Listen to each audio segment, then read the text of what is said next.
Okay, today we're going to discuss understanding anti-Semitism. We switched topics last minute, so this is our new topic. Now, if you look at part one is the what, and part two is a few pages from now, the why. So we're going to discuss first the what, and it's parasha relevant, and it's also time of the year relevant. Well, time of the year relevant because this is the time of the year of the tragedies and the afflictions of the Jewish nation from the beginning, which is the Shiva Asar B'Tammuz, when the walls were breached, until the actual destruction 3 weeks later on Tisha B'Av itself. And it's parasha relevant because this is we had two enemies who we faced in this past parasha of Balak, who were intent and bent on our destruction.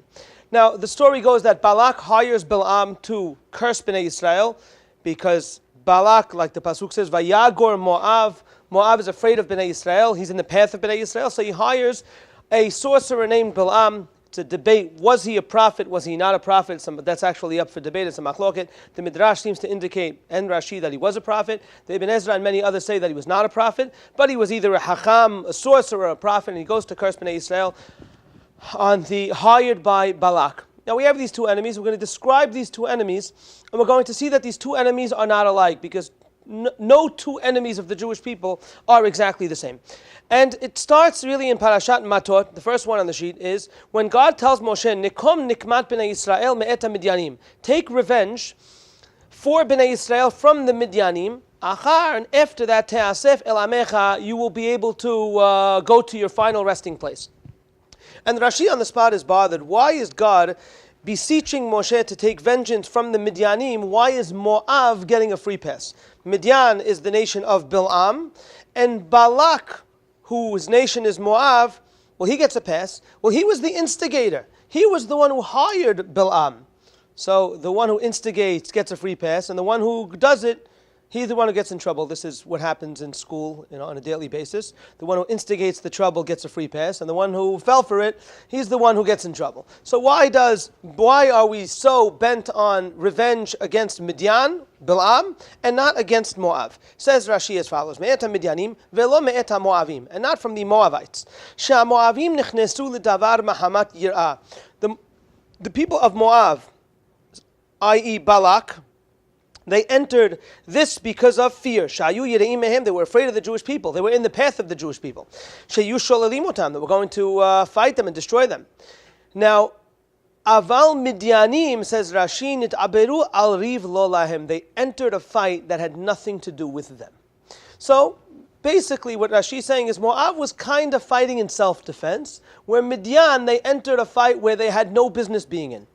It's a little reminiscent of the 6-day war, where Israel told Jordan, if you stay out of the war, then we'll leave you alone and we won't fight with you. But if you join the war, then all hands on deck. Now, Jordan joined the war, and for that we got back the Kotel, we got back the old city. Jordan really didn't have to join the war. It was really Egypt and Syria. Jordan was like a last-minute addition to the war.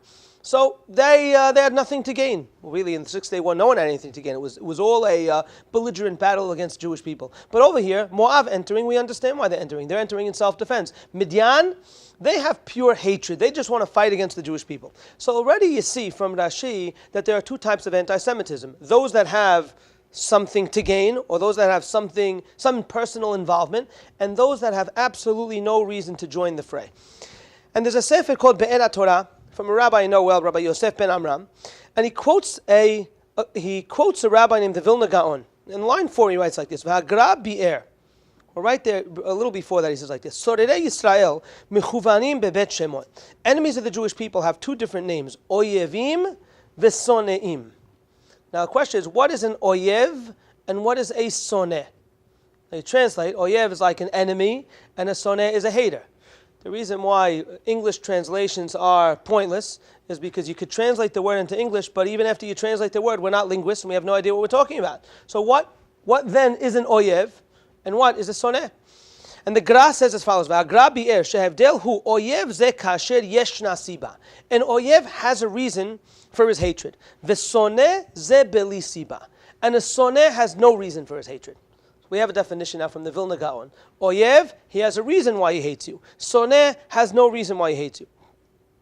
Now if you continue, we'll skip a little bit and go to the end. Now skip 1. It says Sanhedrin 105a. We're going to skip that one. We're going to get back to that. The Gemara says, "Ve'amar Rav Yehuda amar Rav." This Gemara Masechet Sotah. Rav Yehuda says in the name of Rav, "Leolam ya'asok adam b'Torah u'b'mitzvot af al pi shelo lishma."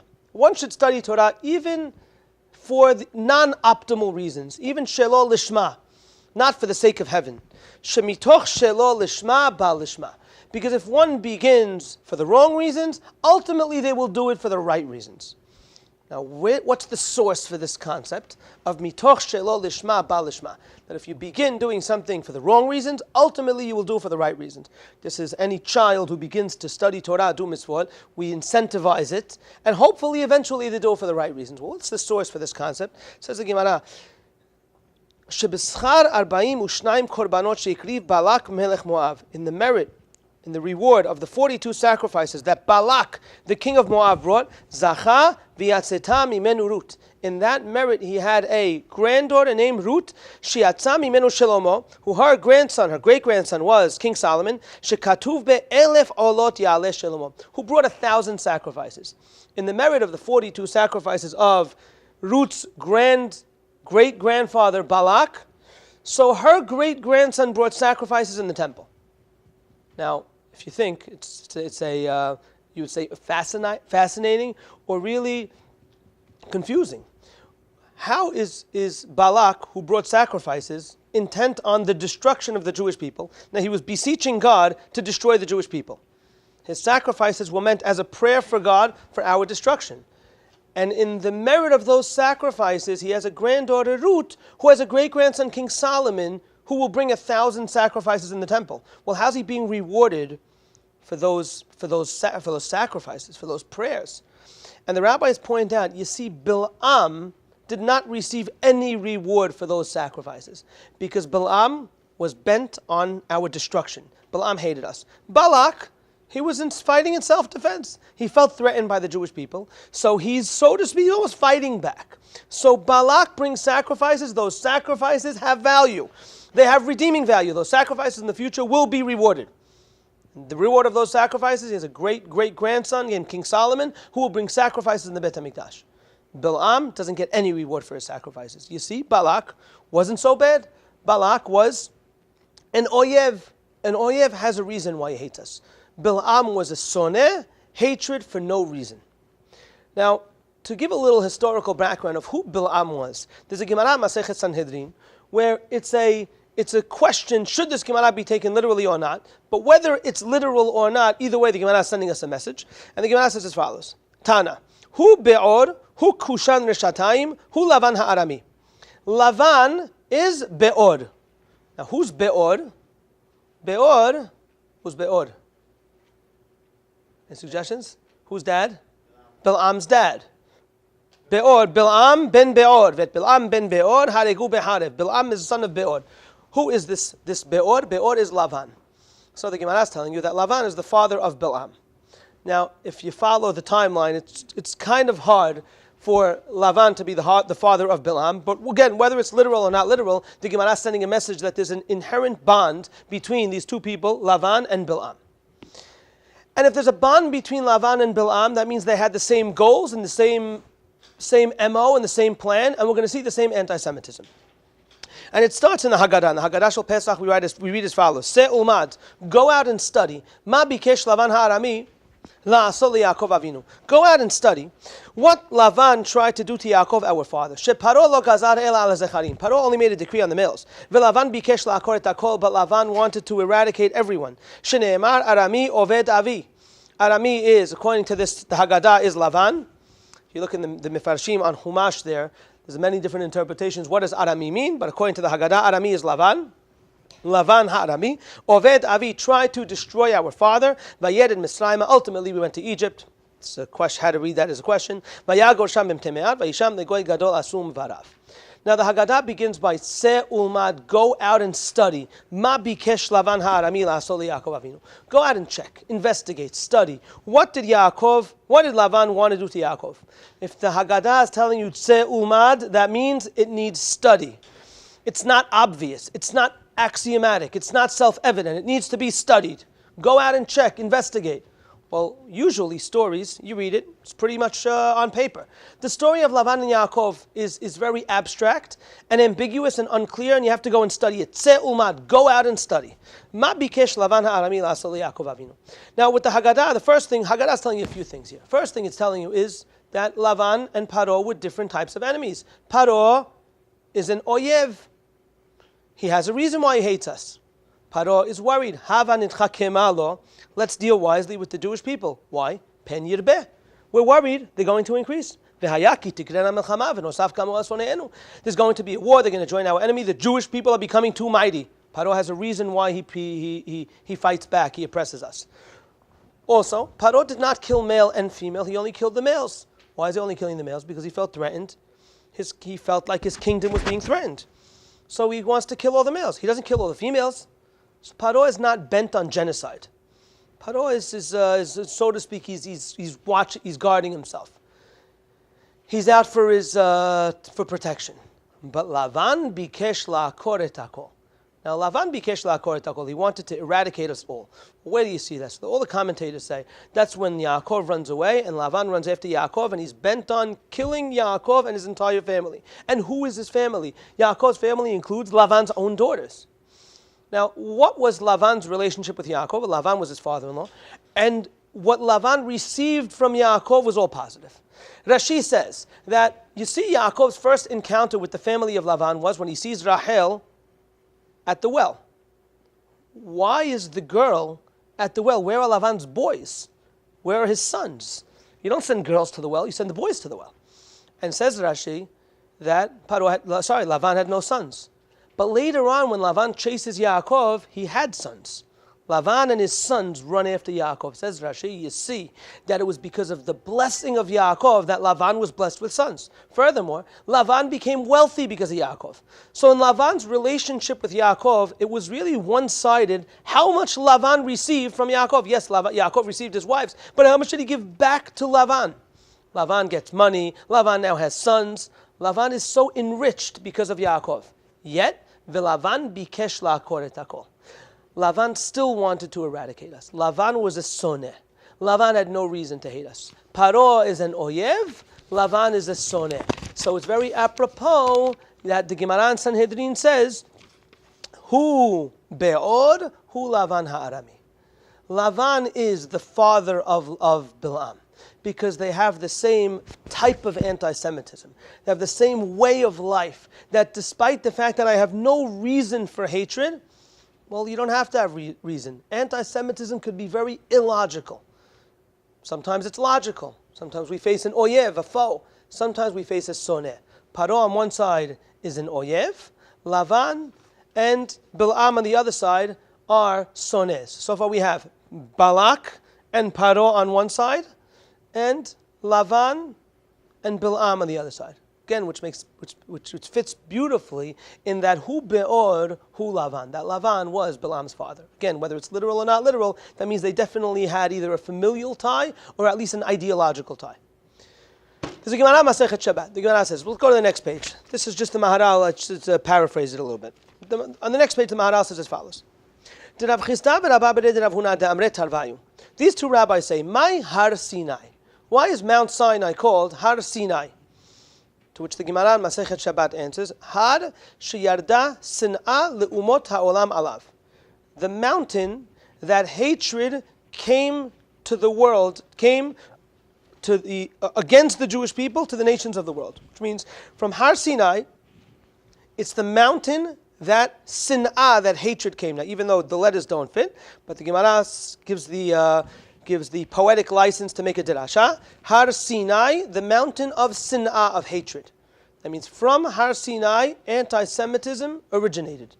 Now, why would it originate in Har Sinai? Because that's when we became the chosen nation. That's when we received our treasure, the Torah. From that moment on, there's always going to be jealousy and anti-Semitism. Now, is that really true? That means, according to this Gemara, anti-Semitism began at Har Sinai. Har Sinai, Har, the mountain, sheyarda sin'ah le'umot ha'olam alav. Yet we know, says Rashi in Sefer Bereshit Perek Lamed Gimel, Amar Rabbi Shimon ben Yochai in Parashat Vayishlach, halacha hi, it's an accepted concept, it's a tenet, biyadua she'esav soneh liYaakov. Esav hates Yaakov. So the question is like this. Esav and Yaakov, that originated way before Mount Sinai. So you're telling me it's a contradiction like this. The Midrash seems to say that Esav sonei Yaakov. Esav hates Yaakov. Biyadua she'esav sonei Yaakov. And the Gemara Masechet Shabbat says anti-Semitism originated on Mount Sinai. Har Sinai is the mountain that hatred came to the world. So what is it? Was it on Mount Sinai, from Mount Sinai onwards, or it was from way before? When did anti-Semitism start? If you're going to write a book on anti-Semitism and you want to know the origins of anti-Semitism, when does that book begin? According to the Gemara Masechet Shabbat, it begins on Mount Sinai. Page 1 starts from Mount Sinai. According to Rashi in Parashat Vayishlach, based on the Midrash, it originated way before that. Started already from Esav and Yaakov. Esav sonei Yaakov. So what you say is like this. It seems to be a contradiction. On one hand, it sounds like anti-Semitism originated at Har Sinai. On the other hand, it sounds like it's an inherent disease originating way before Har Sinai. And the answer is like this. There are two types of anti-Semitism. There's anti-Semitism. Now, in the olden days, there were two different types, and historically two different types of anti-Semitism. There is religious anti-Semitism and there's racial anti-Semitism. Now, racial anti-Semitism is not I hate your religion, I hate you. Religious anti-Semitism is I hate your religion. Now, you look in different times in history. If I would ask you, let's say in Spain, 1492, the Spanish Inquisition, which really happened, the problems in Spain started maybe at least 100 years before that. Now, Spain in the 1400s, if I would ask you, that anti-Semitism, is it religious, is it racial? And that anti-Semitism is religious. Because if you convert, then you're home free, you're good. So it's what I don't like about you is your religion. But if you jump on board, then you're safe, you're okay. Now in Nazi Germany, religious anti-Semitism, it's not no longer religious anti-Semitism because it's not your religion that they don't like, it's you that they don't like. Switching religions won't help you. So it's a different type of anti-Semitism. Now if I would say which one was the most prevalent, you would say in more recent history, was it religious anti-Semitism or racial anti-Semitism? You would say racial. So why is it that religious anti-Semitism seemed to have expired a little bit? It exists, I think, a little bit with the Muslims. But why is it really no longer so prevalent, whereas racial anti-Semitism is still strong? What do you say? Well, that's a good question. Right? Meaning that doesn't seem to exist so much anymore. But racial anti-Semitism, that didn't go away. So I once heard that, which I think is very logical, religious anti-Semitism can only exist if the nations of the world are religious. Now, the other religions, the world is not as religious as it used to be. The world is much more liberal. The world is much more accepting. So the world is not as religious. You don't hear so much people complaining about, that deicide and killing gods. It doesn't seem to be so prevalent anymore. So when the world is religious, and when the nations of the world are religious, then they get upset at you. Why aren't you following our religion? But when the world is not that religious, so now religious anti-Semitism falls by the wayside. It expires. It's not so prevalent anymore. So, but a new anti-Semitism replaces it, and that's racial anti-Semitism. The Nazis didn't care what religion you worshipped or what you did. It's who you were, and they would investigate your blood to see what are you, how Aryan are you, or how Aryan are you not? So, this is what I'm putting it as follows. If I would tell you in 1492, if I would say, right now, you're being persecuted because of your religion. But one day, you see these Christians here, they're not going to be religious anymore. So you would say, thank God, Baruch Hashem, Bijenen, so it's going to go away. We're not going to have anti-Semitism. And you say, oh no, I'm sorry, it's going to metamorphose. It's going to change into a different form. So you say, even when this goes away, something else is going to come in its stead. So the what of anti-Semitism is, yes, it will always exist. It just takes on different forms. Now, it doesn't necessarily have to have a logic, because sometimes it is logical. That's what we call an oyev. But sometimes it's not logical, and that's what we call a soneh. Now, I'm going to quote from Rabbi Soloveitchik. Halachic positions of Rabbi Soloveitchik by Rabbi Aaron Ziegler. Twice in the Torah we find the word mikreh, happening, coincidence. Once in Parashat Ki Tetzeh regarding Amalek, where we read, Asher karecha baderech, what happened on the way. The other is in Parashat Balak, where we find the word Vayikar Elohim el Balaam. This week's Parasha. Vayikar means God happened upon Balaam. So again, this word Mikre comes up twice in the Torah, by Amalek and by Balaam. Well, according to what we're saying now, what's the common denominator between those two people, between Amalek and Balaam, is that they're both sones. Amalek has no reason to attack us. That's why we say in Parashat Zachor, Ashet karecha, where do you attack us? Ashet karecha, baderech. Why do we accentuate baderech? Why do we emphasize that it was on the road? Because they had nothing to gain. What do you gain when you attack somebody on the road? You're not protecting your turf. You have nothing to gain. And they attacked from the rear. They attacked from the back. It was a surprise and sneak attack. They weren't coming to show their might. Amalek had nothing to gain by attacking us. Amalek is a pure soneh. Balaam is a soneh. This word, Ashet Mikre, comes up twice, by Balaam and by Amalek. According to Rav Soloveitchik, the use of these words sheds much light upon the two events. Vayikar denotes an element of surprise.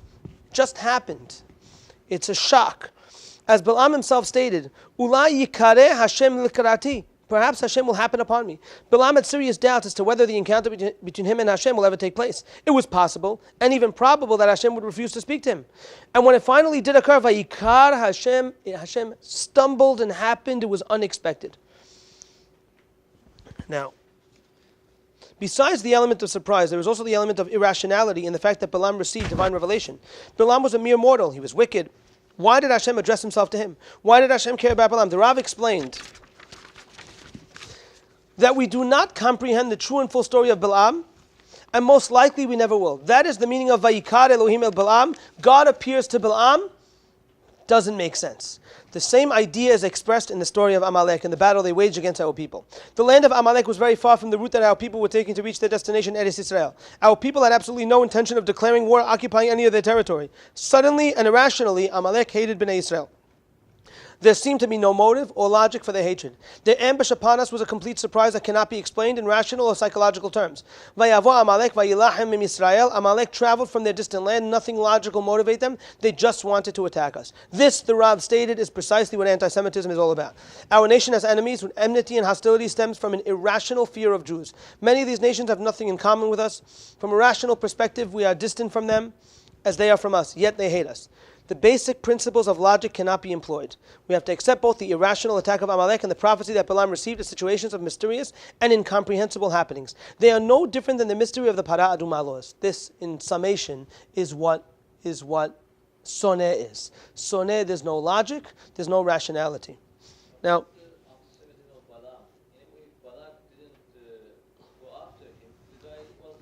it's a good point. It's a good point, right?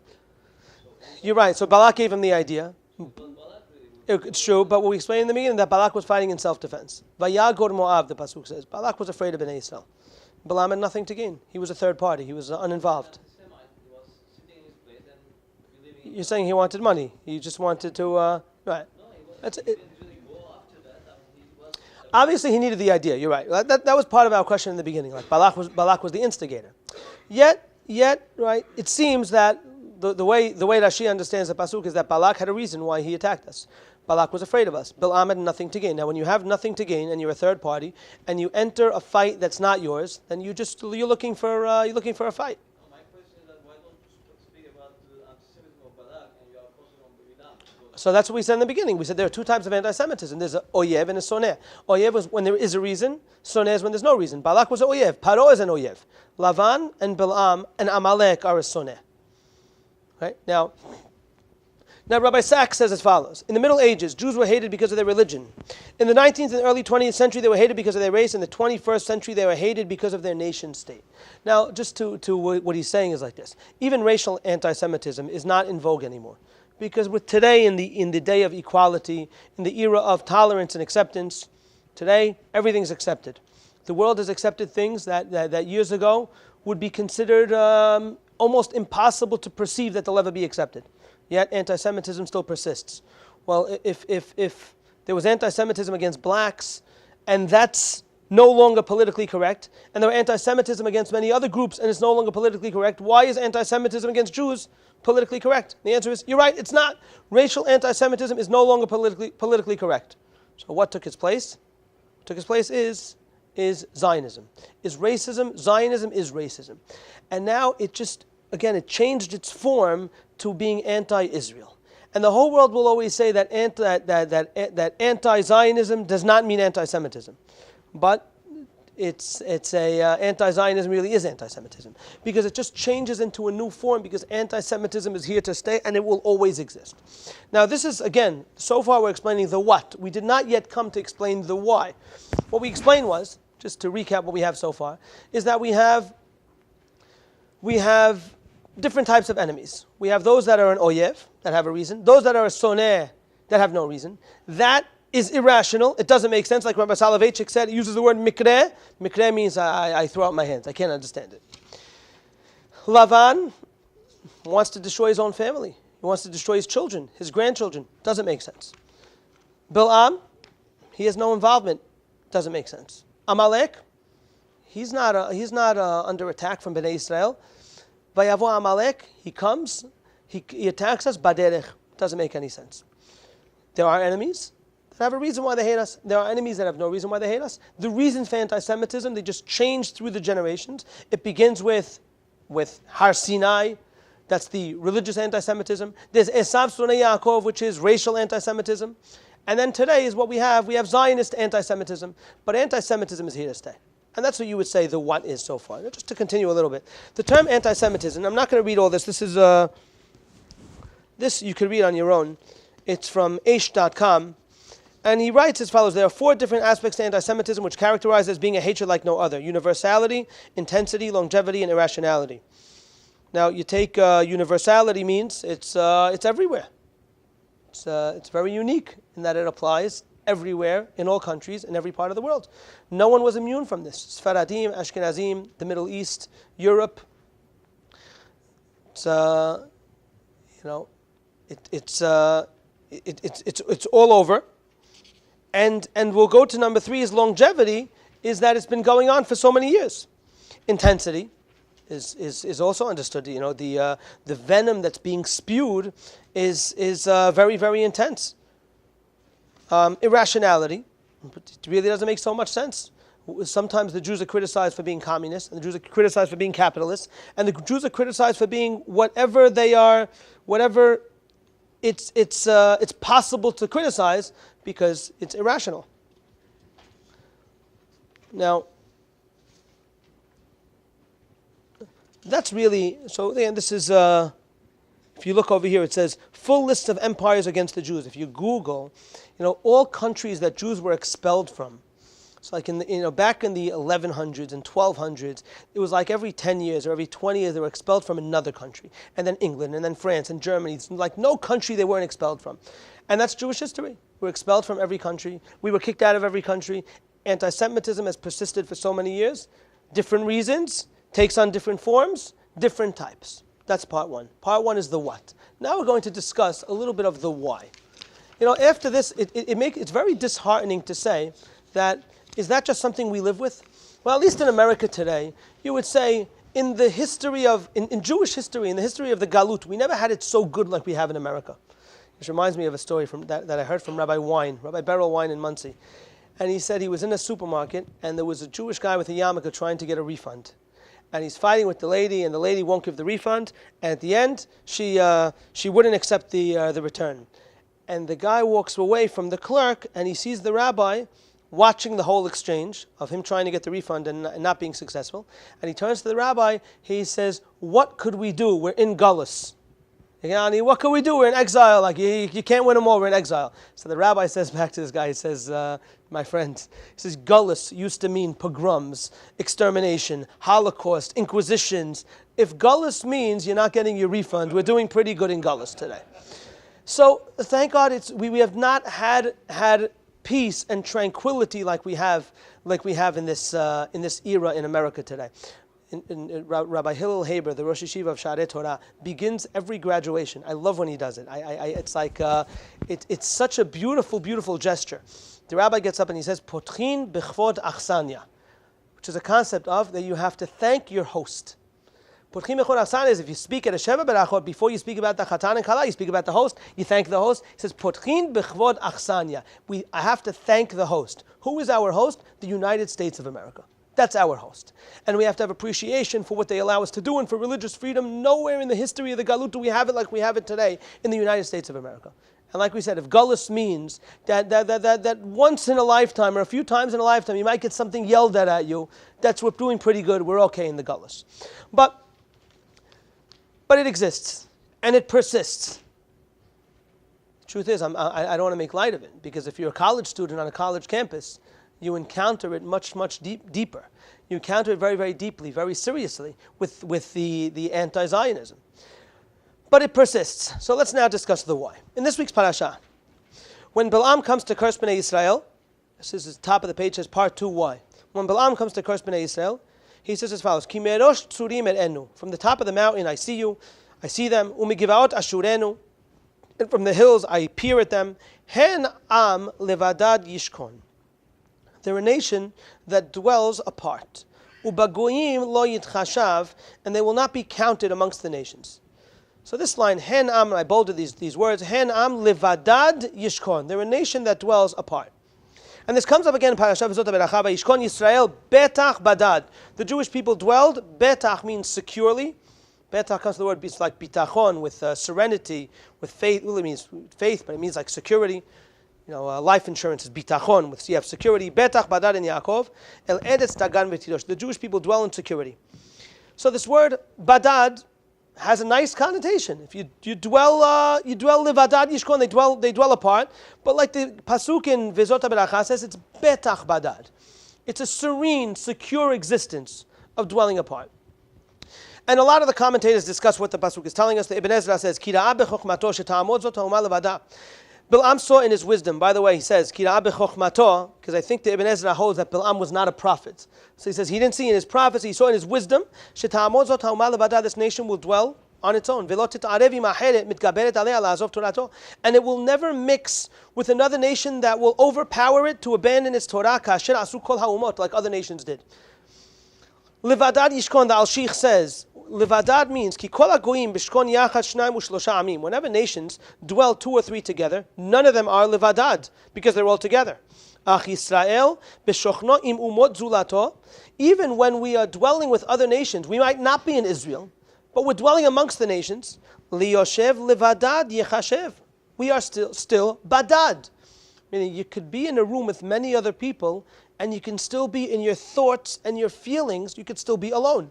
Bnei Yisrael, even when they're in the exile, is considered levadad. And he writes, Ki ikre levadad biyoto b'shchuna im acherim. The way I understand the Al-Sheikh is he understands the word levadad doesn't mean alone, it means apart.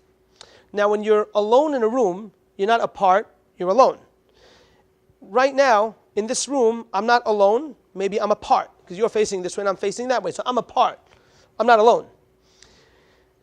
The Al-Sheikh understands the word levadad means apart. Now, if it means apart is not when you're living in Israel, because then you might be considered alone.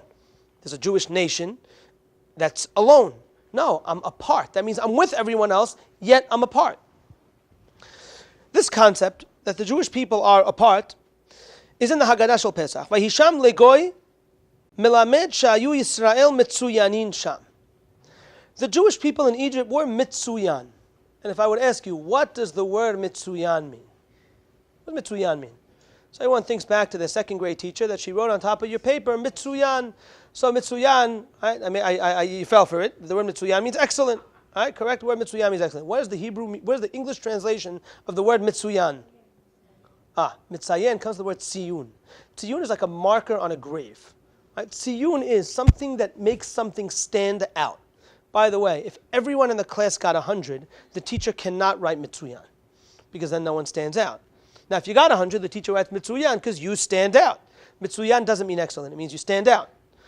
Vayisham legoy gadol me'amed shayu Yisrael mitzuyanin sham. They stood out. Now you would say, yeah, of course they stood out. They had 6 children at once. They multiplied at a very rapid pace.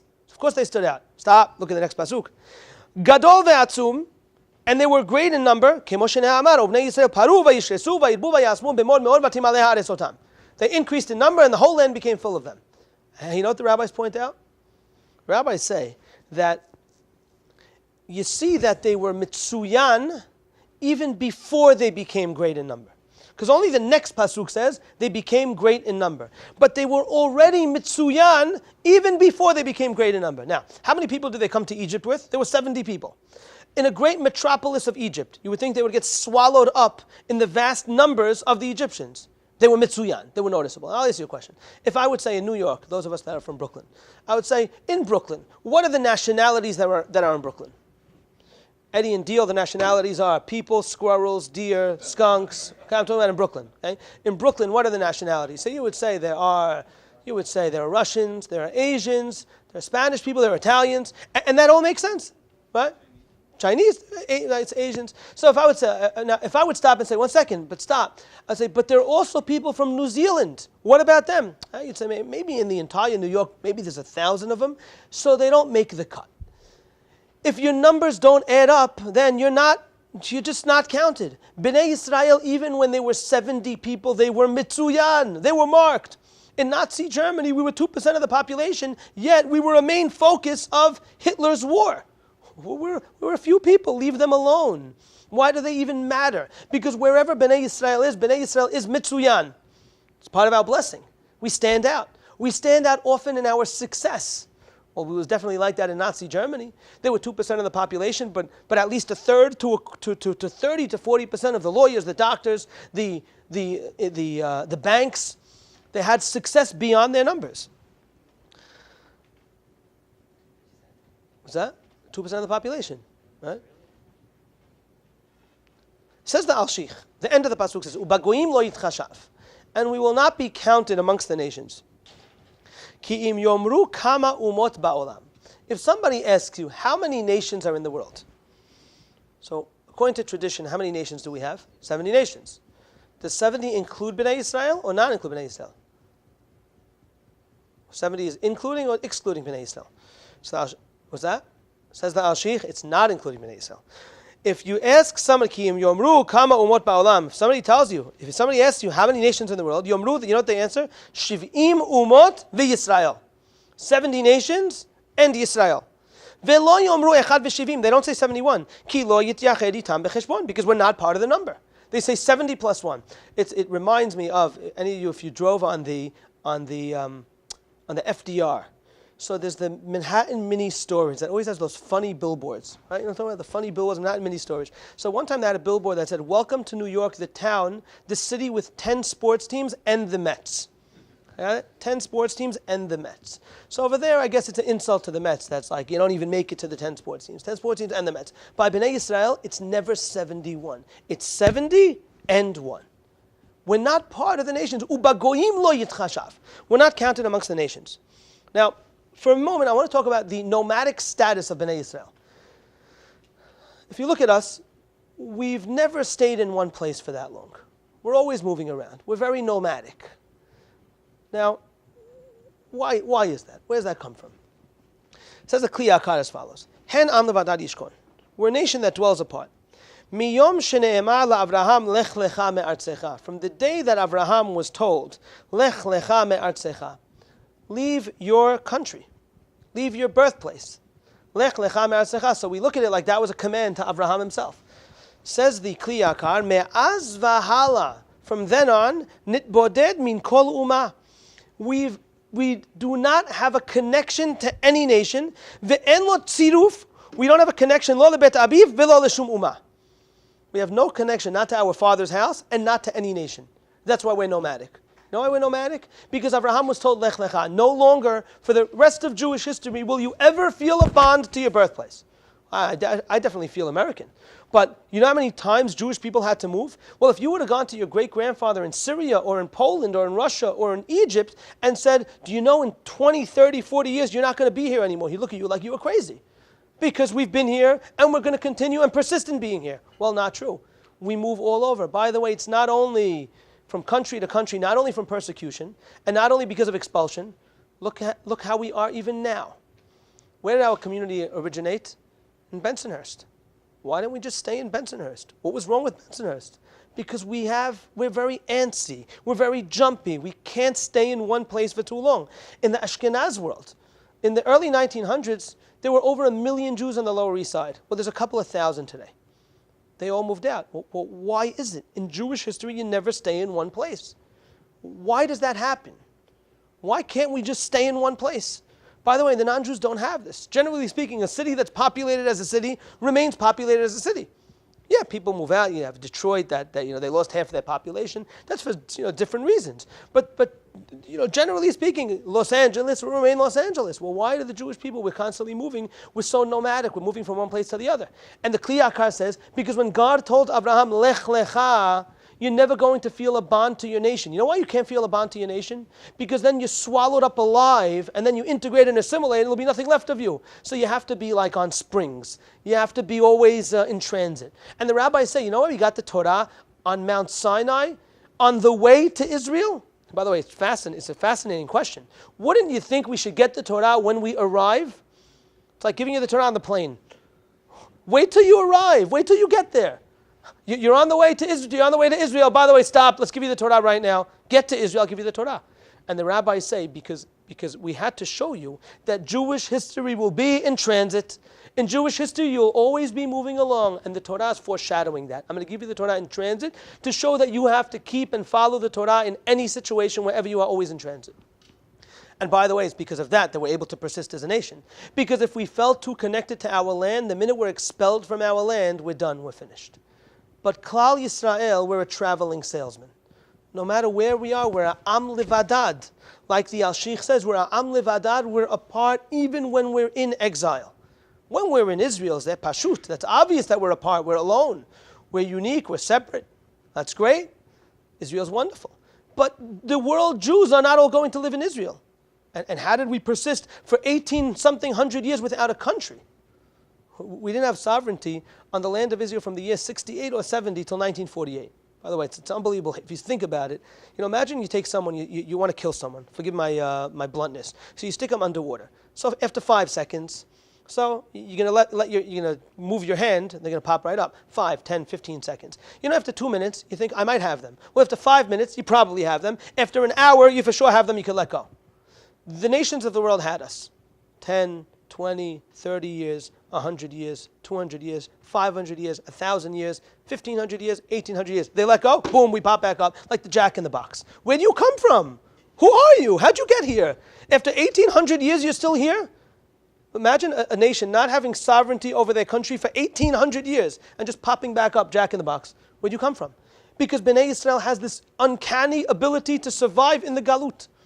Hen am levadad yishkon, you're a nation that dwells apart even when you're in the Galut, because you don't feel a connection to your homeland. You're always able to move. You're always going to be nomads. The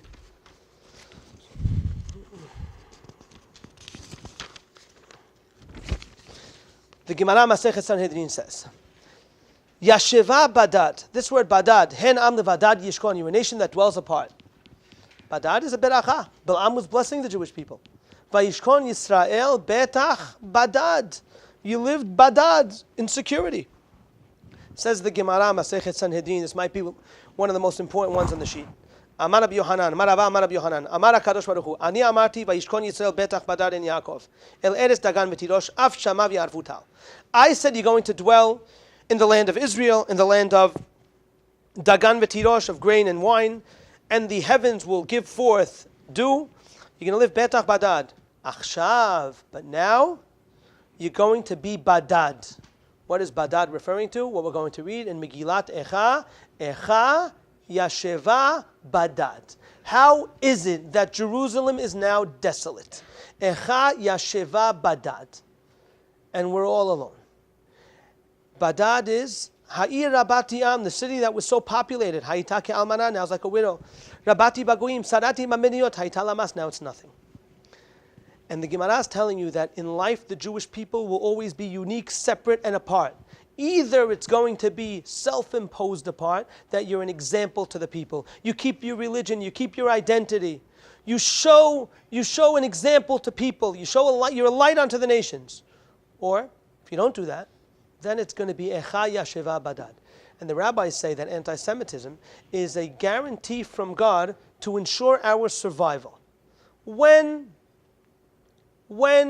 you self-impose it, when you do it on your own, then God says, okay, you did it. You were badad. You were betach badad. You did it on your own. But when you don't do it on your own, then it becomes echaya sheva badad. Well, the Gemara in Pesachim says, Pizar amim keravot yechpasun, that Hashem scattered his nation because they wanted to become close. Who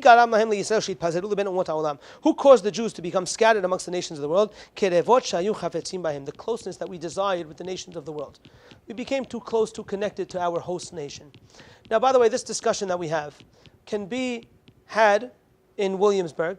It can be had in any society according to their, you would say, their level. I don't use the word level. According to their hashkafa. Which means in Williamsburg, they'll tell you this is why we do what we do. That's why we walk around with a shtreimel and a long coat. And that's their interpretation of this discussion, that you have to be badad. Now, included in that badad is not just to be separate, where they can show, look, I'm separate, I have a beard, and I have a uniqueness. Oh, obviously that implies a certain behavior, an example, a kiddush Hashem. Well, we would say, in our interpretation, it would mean being, we know we're Jewish, everyone knows we're Jewish, to be an example, to be a shining light, to make a kiddush Hashem in the business world. If it's done on its own, betach, badad, because again, like the Al-Sheikh says, badad means when you're in the exile. You're not alone, you're apart. But when you're apart in the exile, then God says anti-Semitism becomes unnecessary. On the way in Egypt, the Bet HaLevi says, Rabbi Yosef Ber Soloveitchik, the grandfather, Rabbi Soloveitchik says that in Egypt they stopped doing Brit Milah. A few minutes, yeah? Good. In Egypt they stopped doing Brit Milah. And because of that, Hafach libam l'sno amos. So God turned around their love for us to hatred. Pasuk in Tehillim. And on the way out, the Midrash says we were lacking merit in which to leave Egypt because we were very Egyptian. The angels on the way out of Egypt, when the Jews were crossing the sea, they complained, Halalo of de avodah zarah, halalo of de avodah zarah. I can't discern Egyptian Jew. They look the same. So the Midrash in the root says that God gave us two mitzvot, that in the merit of these two mitzvot, we left Egypt. And these two mitzvot were the two bloods. Va'omar lach, Maris is our item. Va'omar lach bedamai chayi. When I say it, I think of you dipping your finger in the wine. Va'omar lach bedamai chayi, va'omar lach bedamai chayi. And I said, with your blood you will live, and I said, with your blood you will live. Which bloods are we referring to?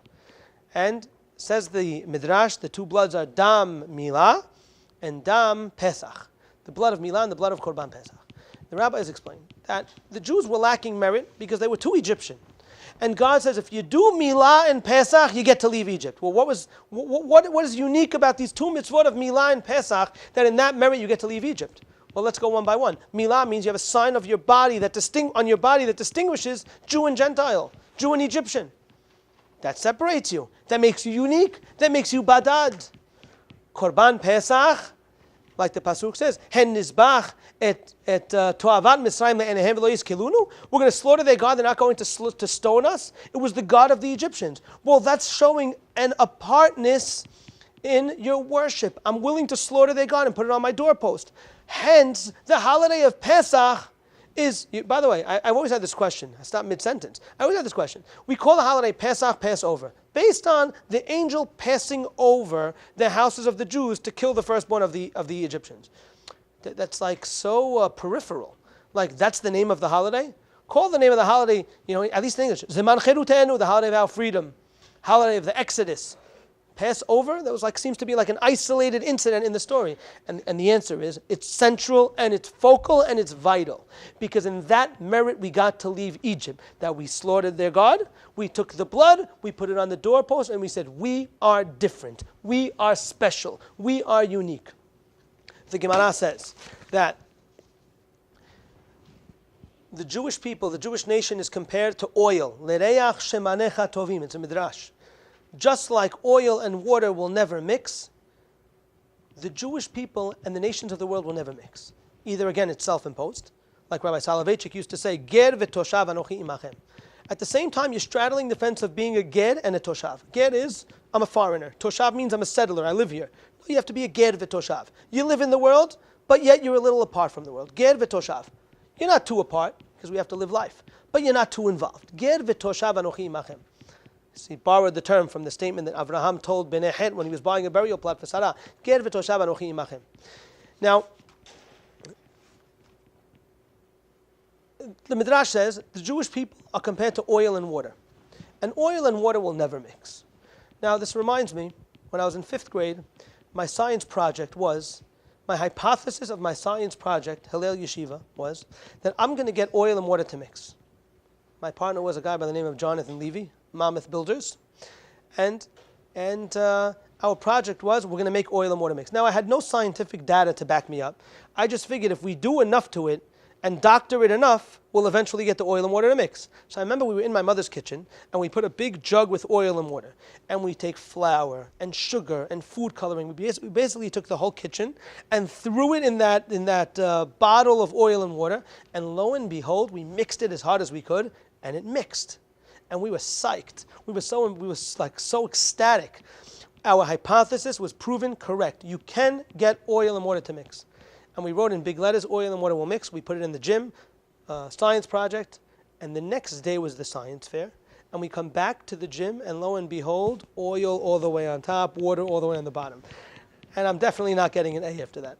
I write in big letters on my hypothesis, I was proven correct, oil and water will mix. And then everyone comes and says, what are you talking about? Look, oil and water cannot mix.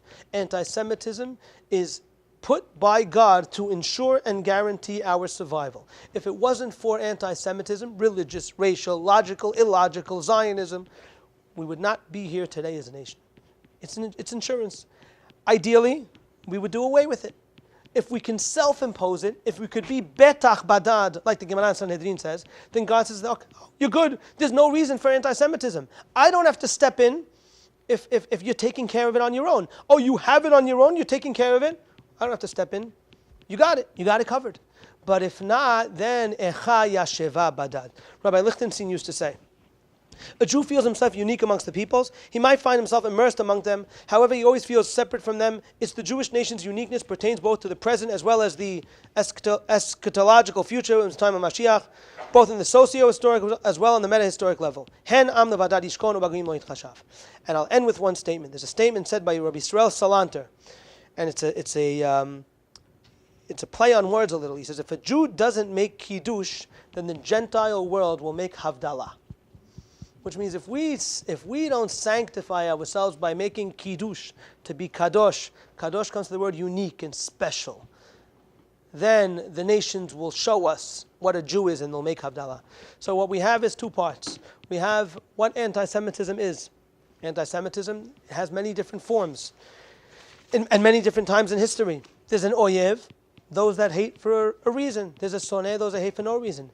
There's on one side of the coin, there's Lavan, Balaam, Amalek. On the other side, there's Paro and Balak. They have a reason why they hate. It has many different forms. It comes many different times in history. A lot of times it doesn't really make sense. And the reason for it all is because God told us, in the words of Balaam, Hen am levadad yishkon. You're a nation that will dwell apart. Levadad means special, unique, oil rising to the top. We have a responsibility, we have a job to be the light unto the nations, to be an example, to be a kiddush Hashem. Once that stops, God says anti-Semitism is going to set in. Because if you don't have Hen am levadad yishkon, says the Gemara Masechet Sanhedrin, then God forbid you'll have echa yasheva badad. Be'ezrat Hashem will do our job in being a kiddush Hashem, in being a shining example, in doing what's right. And when we do that, God will say now you're fulfilling Vayishkon Yisrael betach badad, and Be'ezrat Hashem will have no Tisha B'Av and no reason for future anti-Semitism, and we won't need a fulfillment of the pasuk of Echa Yasheva Badad. Thank you.